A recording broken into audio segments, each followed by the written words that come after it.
J'ai fait une petite constatation quand même. En vieillissant, je me suis rendu compte qu'on ne voit pas du tout les choses à 20 ans comme à 40, comme à 80, comme à 130. D'ailleurs à 130, généralement on les voit plus, mais... alors j'ai essayé d'écrire un petit poème pour préciser ma pensée. Vous voyez par exemple, la plupart du temps, quand on aime et qu'on a 20 ans, ça n'est jamais pour de l'argent. C'est vrai, les jeunes filles se disent en rêvant, oh, moi, ça m'est égal qu'il ait de l'argent, ce que je veux seulement, c'est qu'il soit grand, qu'il ait un sourire éclatant, un nez, une bouche, des yeux, des dents, du bras, du dent. Mais enfin, la plupart du temps, quand on s'aime et qu'on a 20 ans, ça n'est jamais pour de l'argent.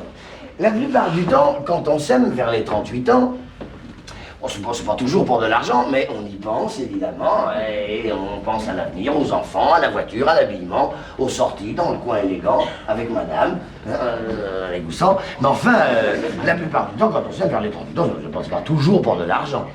La plupart du temps, quand on s'aime vers 57 ans, c'est pas forcément pour de l'argent, mais on se renseigne un peu avant. Hein?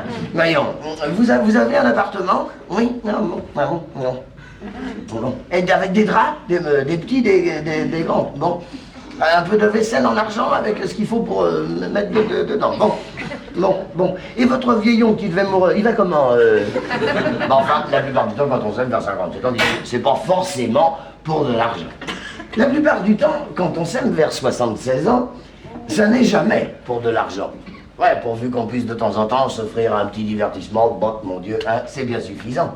Et d'ailleurs, c'est ça qui est tordant. Quand on aime à 76 ans, eh ben c'est tout à fait comme à 20 ans. Ça n'est jamais pour bien longtemps.